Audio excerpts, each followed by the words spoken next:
Hi grade 11s, we're on topic 6 of analytical geometry, which is pretty much the last topic we need to do before we start mixing the questions together and looking at past paper questions. Now this isn't going to be a particularly groundbreaking topic because we're just looking at the properties of quadrilaterals. So we've got to know the properties of our quadrilaterals for two reasons. The first reason is if you're told something's a rhombus or a square or a rectangle, you need to know what properties you are allowed to assume then. And the second thing is you're often asked to explain why this is a rhombus or to prove that this is a rectangle. And so it's very useful to know the properties so that that's an easy question. So we're going to look at just the four main types of parallelograms and their properties, and we're going to write down different ways to prove them. And then we're going to look at two examples of quadrilateral type questions. When we move on to the combined questions and the past paper questions, you'll notice quadrilaterals come up a lot. And so this is just the beginning of practicing them. So let's look at our first picture. I've gone and drawn a parallelogram and I've said, well, how do you prove something's a parallelogram? Well, I suppose my question starts with what are the properties of a parallelogram then? Well, in a parallelogram, you have both pairs of opposite sides parallel. So the first way to prove that a shape, it would have to be a quadrilateral, is a parallelogram, is you'd have to prove that both pairs of opposite sides are parallel. Now, that sounds fairly easy, and it is really easy, because to prove that sides are parallel, so opposite sides are parallel. That is quite easy, because I'm actually just going to label my points, so let's call this A, B, C, D. Now we would call that palm A, B, C, D because you name it in the same order in which the vertices are connected. So you wouldn't call this A, C, D, B. It's got to be in the order in which they're connected. Now this would be fairly easy to do because if I just change color, you would have to prove that the gradient of AB is equal to the gradient of DC, and you'd have to prove that the gradient of AD is equal to the gradient of BC. So basically that's 4 gradient calculations and showing they're equal. So it's not difficult, but it's a bit tiring. I mean, that's quite a long process to do. What's the second thing we know about parallelograms? Well, I'm hoping we know that both pairs of opposite sides are equal. So we would have that AD equals BC and AB equals DC. So the second way to possibly prove it would be both pairs of opposite sides equal. Now this is probably my least favorite way to prove it because that means I need to work out the distance of AB and the distance of CD and prove it's equal, and I need to work out the distance of AD and the distance of BC and prove that they're equal, and that's a lot of work. That's 4 distance questions, and personally I hate using distance questions. So both of those are sounding like quite a lot of work. Okay, what's the third way? Technically, you can prove that one pair of opposite sides is parallel and equal. So you don't have to do both pairs, but then you would have to show that they're parallel and equal.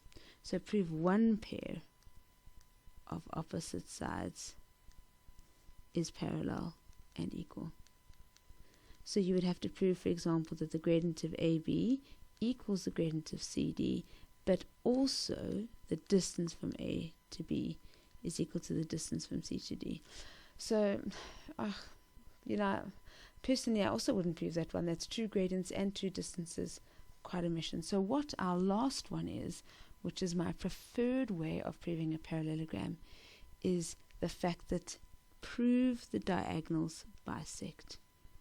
Prove the diagonals bisect. Now we did actually discuss this in a previous video. What do I mean by that?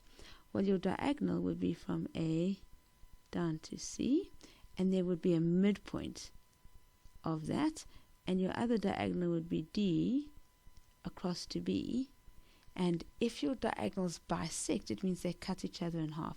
So that part is equal to that part, and that part is equal to that part. Now remember, I've said this in a previous video, those diagonals aren't equal, so those halves aren't equal to each other. But basically you would need to prove that the midpoint of AC is equal to the midpoint of DB. So your diagonals hit each other at their midpoints because they cut each other in half. Now that to me is definitely the easiest option. So this is my preferred way of doing all palms, because basically it's two midpoint calculations which are easy. And then you go, well, therefore the midpoints are equal. That's wonderful. So that's my preferred one at the end.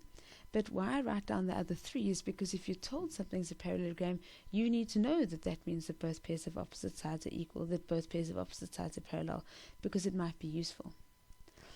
Okay, how to prove something is a rhombus. So how do you prove that a given quadrilateral ABCD, so let me write that in, ABCD, how do I prove that that's a rhombus? Okay, well, I hope we know that a rhombus is a type of parallelogram. So we'd first have to prove that this rhombus is a palm, a parallelogram. Then we'd have to add on the fact that it's a special type of palm, it's a rhombus. I think probably the thing that we'll remember most is that a rhombus has all four sides equal. So you need to know that all four sides are equal. Now, automatically, once you've proved it's a palm, your opposite sides are equal. So those are definitely equal, and those are definitely equal. So if you can prove that one pair of adjacent sides is equal, then they're automatically all equal to each other. So I would first prove it's a parallelogram, then I would show that I have one pair of adjacent sides equal. And the reason why I don't have to show any more than that, than one pair of adjacent sides, is because they would automatically then follow that all sides are equal. Now, why do I say that? Well, because let's say this is A, and therefore you've now shown that this is A.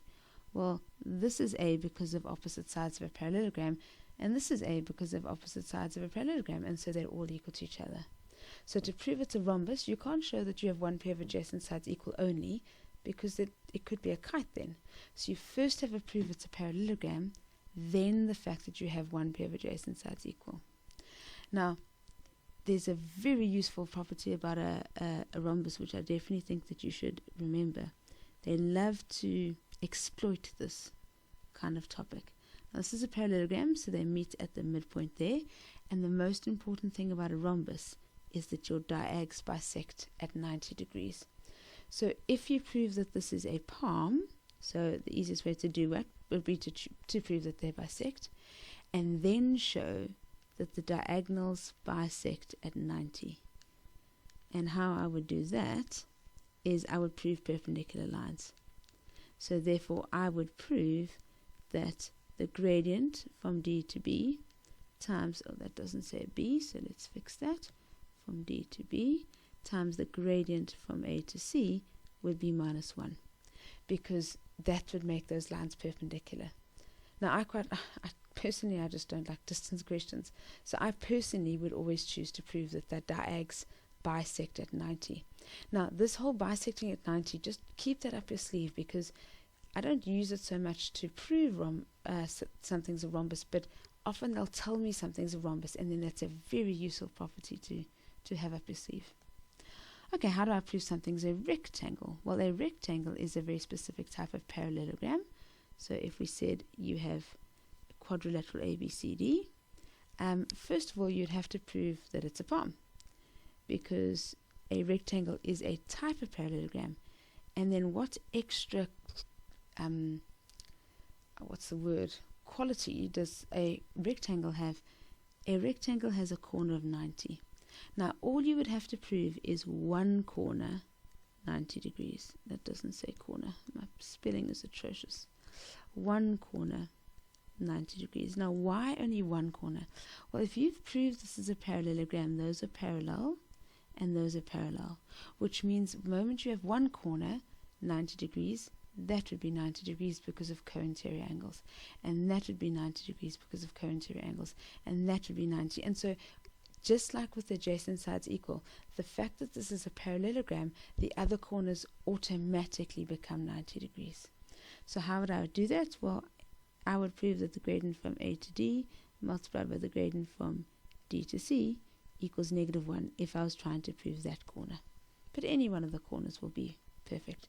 So that was proving perpendicular. And then something which is very, very useful property, which we need to know. The diags in a rectangle are equal. Oh, that looks terribly not straight. So let me try again. Still not my best effort. But the second way to prove something's a rectangle, and a very useful property of a rectangle, is the diagonals are equal. So that would be two distance calculations.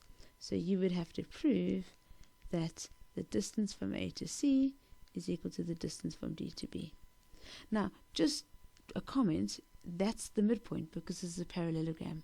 So actually, in a rectangle, your diagonals cut each other in half and they're equal. So all the halves are actually equal, just out of interest. Okay, then how do you prove something is a square? Well, basically a square is a parallelogram, a rhombus, and a rectangle. So how to prove something's a square? Oh, let me zoom out. Apologies. Basically, you just have to prove it's all three. So you have to prove that it's a parallelogram, you have to prove that it's a rhombus, and you have to prove that it's a rectangle. Which is why it can be a pretty hairy type of question. Like, it can be quite a lot of marks proving something's a parallelogram, a rhombus, and a rectangle. Okay, so why I've written that in the first way is that you could prove any way to prove it's a palm. I would personally choose the bisecting diagonals. Then you could prove it's a rhombus by showing adjacent sides equal. And then you could prove it's a rectangle by, I don't know, proving one corner 90, and then it would automatically be a square. Don't forget, a square has every single property in the world that you think could be happening in a square, happens in a square. Okay, now there are other options. So you could go a little bit different. You could prove all four sides equal. Because the moment all four sides are equal, you're automatically a parallelogram because you must have two pairs of opposite sides equal, and then you're automatically a rhombus because all four sides are equal. So the only extra thing you would have to do is, and you would have to say a corner angle of 90, because you'd have to then prove it's a rectangle. Or, for example, you could prove that the diagonals are equal, which would make you a rectangle. So if I proved that those diagonals are equal, it would make me a rectangle. And then I could prove that it's a rhombus by showing that the diagonals bisect at 90. So I think the most important thing to realize, if I just label in my square here, is that every single property that's true in a rectangle is true in a square, and all the properties of a rhombus are true in the square. So I think this is probably the most important point for a square. Lots of people just show that all four sides are equal and go, yeah, it's a square. But careful, all four sides equal make it a rhombus. So you must always check, have I proved it's a parallelogram? Have I then proved it's a rhombus? Have I also then proved it's a rectangle? So it's like a checklist. The same way, you can't just prove one corner angle's 90 and go, oh yeah, because that would make it a rectangle. It doesn't necessarily mean it's a square. Now, this is a lot of information to take in, and hopefully you don't have to learn this stuff, because the more you practice, the more this just becomes second nature. A couple of things I would remember off by heart is, to prove a parallelogram, the easiest method is to prove your diagonals bisect. A rhombus, probably easiest method is one pair of adjacent sides equal. And a rectangle, I use diagonals equal quite a lot. Okay, let's look at some examples. We've just got two. So this question says, example 1, consider the parallelogram. Now, very important, they've told you it's a parallelogram. Now, they often do this because if I just give you a question and say, prove this is a square, that's like an 8-mark question. So I'll often tell you it's a rectangle, and then you must prove it's a square. So we try and give you part of the question. So, first question, 1.1, write down the length of AD. Now, it says write down. It doesn't say calculate. So use that as a hint. I must be able to figure out AD without struggling too much. So let's have a look. Why am I not going to struggle to figure out AD? Because notice X has not changed. So that means this is a perfectly vertical line. So from negative 6 all the way up to 1 will be 7 units. So AD is 7 units. So try and use the language to kind of give you a hint as to how difficult the question is. Again, write down the coordinates of B, which means apparently I shouldn't have to do any calculations.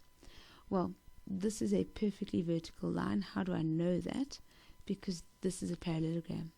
So those are parallel. So if AD is perfectly vertical, BC is perfectly vertical, which makes the x value 4. Also, both pairs of opposite sides are equal, so this is also 7. So if I go from -4 up 7 units, I will get to 3. So very important, use that right down as a hint. Okay, next one. An equation of the line passing through AC, so there is a diagonal there, is what they're saying, is y is equal to a half x plus d. Determine the value of d. Well, that's wonderful. If you have one unknown, you just sub in a point. So I'm going to choose to sub in c, but I could sub in a if I wanted to. So -4 is the y value. -1/2 times 4 plus d. -1/2 times 4 is -2. If I add 2 to both sides, I get -2. So my d is -2. Write down the coordinates of the y-intercept. Well, this tells me that the equation of AC is -1/2 x minus 2. And there's my y-intercept. Now careful, it said coordinates. So the coordinates of the y-intercept is 0, -2. Please just don't write -2 because they said coordinates. And lastly, determine the length of, second lastly, determine the length of CD, leaving your answer in third form. Okay, so the distance from C to D is equal to the square root of 1x value, so -6 minus 4 squared plus -6 plus 4. Now why have I written plus 4? Because technically this was minus 4. So technically this is minus 4, but I was cutting corners. Now it said simplest third form. So the nice thing is you can just put that in your calculator, and your calculator will take you directly to simplest third form, which is quite nice. So I get the square root of 104, which simplest third form is 2 root 26. Okay, and last question. Is ABCD a rhombus? Give a reason to justify your answer. So this is the type of question they can ask. They try not to ask ones that are 6, 7, 8 marks. This is quite a nice 2-mark question. Is it a rhombus? Well, they told us it's a parallelogram, so that's good. We've just worked out that this is 2 root 26, which means, do you notice my adjacent sides are not equal? And in a rhombus, you have to have all 4 sides equal. So is it a rhombus? No, because adjacent sides are not equal. So we just have to know our properties in order to be able to answer questions like this. So I'm going to say because, which is an upside down therefore, so because the distance from C to D is not equal to the distance from A to D. Great, on to our last example. Example 2. In the given diagram, it's a trapezium. Now remember what a trapezium is? A trapezium has one pair of parallel sides. So I'm assuming it's going to be that because they're the only ones that look parallel. The point C lies on ED. F is the midpoint, so this is a midpoint of AB. FC and CB are joined. Determine the gradient of AD. Right, gradient questions are quite nice. Try to use your subscripts because they help you to look back and know what gradient you worked out. So 2 minus 0 over 7 minus 1, which is 2 over 6, which is 1/3. Calculate the length of AD. Okay, nice easy question. 1 minus 7 squared plus 0 minus 2 squared.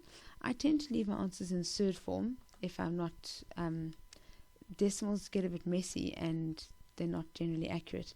So I would rather write this as 2 root 10 instead of 6,32, but it depends on how they've asked. They haven't specified here, so I prefer simplest third form. Just be careful not third form, simplest third form. Determine the coordinates of F. Well, they told me F was the midpoint.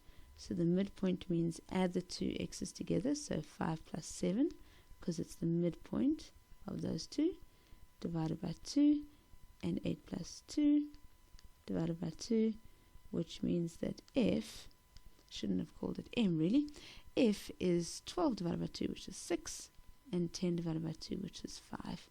So this is the point 6, 5. determine the equation of ED. Well, if I look at E and D, it's that line there. Now, I don't know anything about E, but I do know that C is on that. And so I'm actually just going to use the coordinates of C and D to get my gradient.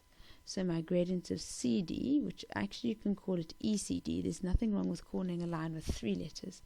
And so my gradient would be 6 minus 0 over minus 1 minus 1, which is 6 over negative 2, which is negative 3. Now the moment I see that, I'm like, hang on, wait a moment. This gradient here was 1/3, and now I've just worked out that gradient is negative 3.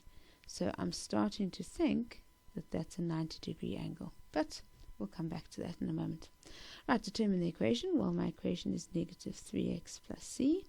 You can substitute in any value. I would probably substitute in 1, 0, just because it's nice and easy. So I'm substituting the value of the coordinates of d. So I get 0 equals negative 3 plus c, and so c is equal to 3, which does look fairly possible if you look at the picture. Let's just scroll up. Y-intercept of 3, that looks fairly possible. So that's actually a midpoint as well, interestingly. Right, there's the equation of ED.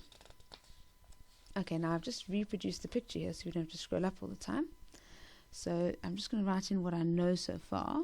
I know that this gradient is equal to 1/3. I know that this gradient is equal to negative 3. I know that this line is equal to negative 3x plus 3. And the reason why I wanted to write that down is the next question says calculate the coordinates of E, which I know nothing about, but they are now telling me that the equation of EB, so this equation is x plus 2y equals 16, which I would probably prefer to write in standard form. So I take over my x and then divide by 2. So negative 1/2 x plus 8 would be a nicer way to write it. So what's the only way to find out the coordinates of E? Well, it's the point of intersection of my line ECD and my line EB, and I now have both of those equations. So I now know that ECD's equation is negative 3x plus 3, and that's going to be equal to negative 1/2 x plus 8. So I'm equating my y values. Now I don't like this denominator of 2, so personally I would just multiply everything by 2 and get rid of my denominator. So that's just my personal choice. So I'd get negative 6x plus 6 is negative 1x plus 16, which means I can add 1x to both sides, and I get negative 5x, and minus 6, so I get 10, and if I divide by negative 5, I get negative 2. Now always ask yourself, does that look plausible? And that does look plausible. I mean, this is at negative 1, so negative 2 is a little bit over. And now how do I find y? Well, you can use any one of the equations to find y. I would prefer to use the one without the fraction. So negative 3 times negative 2 plus 3. So that's 6 plus 3, which is 9. So this is 2, 9. Right, moving on to question 2.6, which is one of my favorite questions. Calculate the size of BFC. So this is basically a really good question to summarize everything we've done so far. Now you'll notice that BFC is here. I've labeled it theta, and that's nowhere near the x-axis. It's not in a triangle of anything related to the x-axis. And so this is a perfect example of where I would draw in a phantom x-axis. Now, by a phantom x-axis, I just mean a horizontal line at the point where this theta is.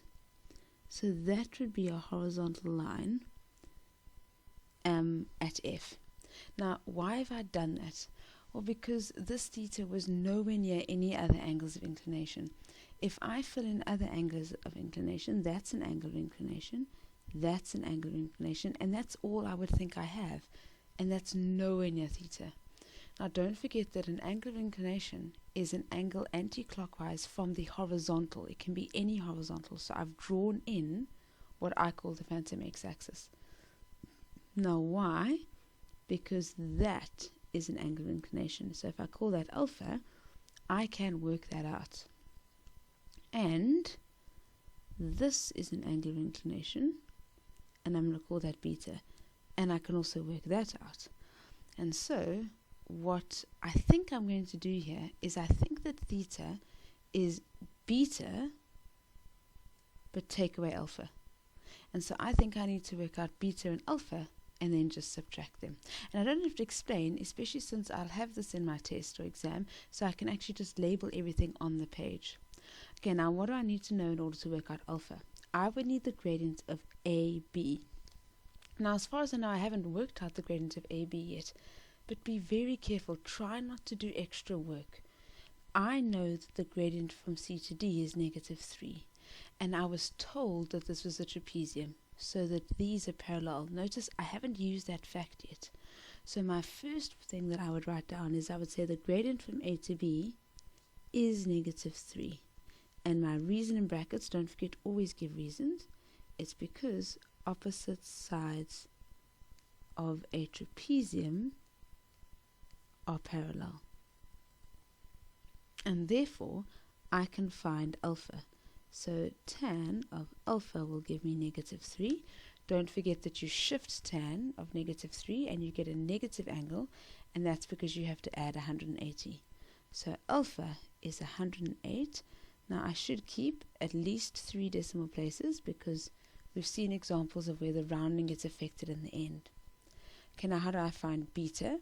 Do I know the gradient from C to F? Now I don't think I know anything about that gradient so far, but I have worked out F. As far as I remember, F was the point 6, 5. So I can work out the gradient of CF. So my gradient of CF is equal to 6 minus 5, change in y, over change in x, which is -1/7. Now it should be negative, but I feel like I've done something wrong because it's quite shallow. Oh wait, let me look at this graph. It is really shallow. It's a very slightly shaped graph, so that does actually make sense. So therefore, I call the angle beta, so basically tan of beta is equal to -1/7. And so I'm going to do exactly the same process. I shift tan of -1/7 and I get a negative angle, and then I add 180 and I get 171,8698 degrees. And again, that makes sense because it does seem like quite a big angle. Now how do I finish this off? All theta is equal to is, I hope that you're happy to visualize the fact that it's theta is equal to beta, but take away this part, which is alpha. So basically theta is equal to 171,8698, take away this 108,4349, and I'll get my answer. And finally, because this is a final answer, I can round off. So I get theta is 63,43 degrees. And that looks plausible. It needs to be an acute angle, and so we don't draw accurately, but we never draw inaccurately. Well, we try not to.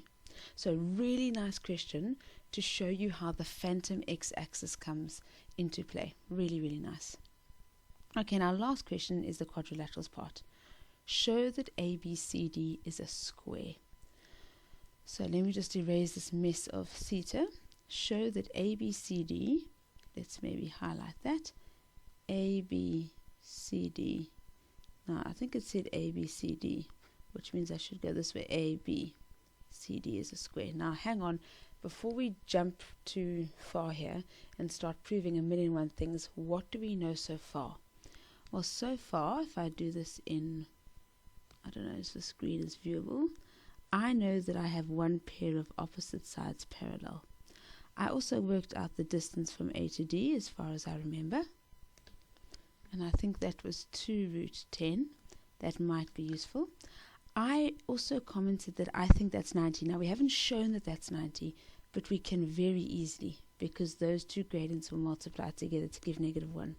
So I can show that this is 90. I have one pair of opposite sides parallel, and I do have one distance. Now, one pair of opposite sides parallel is not enough to show that this is a parallelogram. However, I do have this gradient is a third. So if I change color of what I would need to maybe do, maybe I need to find this gradient. If I can show that it's 1/3, that means that these would be parallel and I would have a parallelogram. Then, can I show that this is 90 degrees?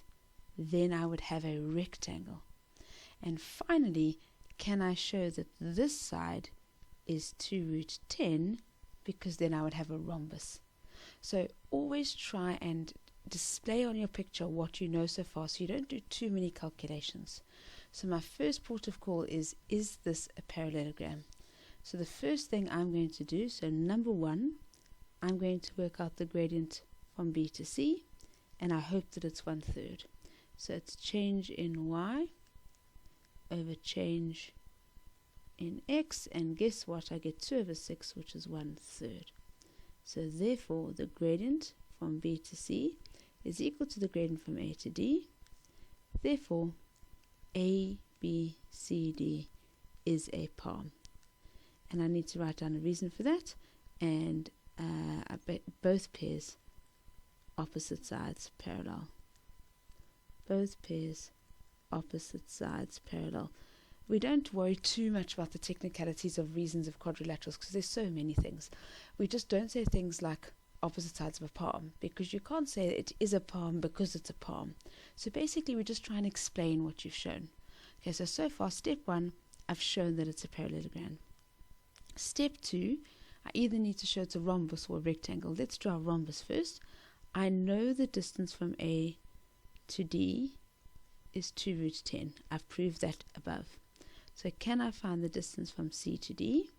So I hope it's 2 root 10. I use my distance formula, so it's -1 minus 1 squared plus 6 minus 0 squared. And guess what? That's 2 root 10. Therefore, the distance from A to D is equal to the distance from C to D. Therefore, I'm running out of space here, ABCD is now a rhombus. And what would my reason be in brackets? Well, it's a palm, very importantly, and one pair adjacent sides parallel. So you literally just explain what you have. Now, very importantly, you have to say it's a palm, because one pair of adjacent sides being equal isn't enough on its own to make it a rhombus. It's important that it's also a palm. Okay, let me make some space on the side here. So my third kind of check thing is this a rectangle? Now, this is the easy one, because I was told, I wasn't told, I worked out the gradient from C to D, and I'm going to multiply that by the gradient from A to D, both of which I worked out. This was -3, this was 1/3, and so I get -1. So therefore, CD is perpendicular to AD. Therefore, ABCD is a rectangle. And why is it a rectangle? It's a rectangle because it's a parallelogram and one corner 90. Again, it's not enough to say a corner 90. That doesn't make something a rectangle, but it's a palm and a corner's 90. And so finally, a bit of a marathon, but I am finished. So let me pick a nice color. So therefore, ABCD is a square. And why is it a square? It's a square because it's a parallelogram, it's a rhombus, and it's a rectangle. And the only shape which is all of those is a square. Now this type of question is fairly mean because you're looking at least 6 marks here, because you have to work out a gradient and conclude it's a palm, work out a distance, conclude it's a rhombus, do a calculation, conclude it's a rectangle, and then a final calculation. So you're talking 6 marks. So every now and again you'll get something as big as this in a test or exam, but we try to keep them small, like we tell you it's a rectangle, and then you just have to go one step extra. Right, after this, the only thing to do is to look at combined questions and past paper questions. So all the hard work is done, and now it's all about pulling it together. Well done, everyone.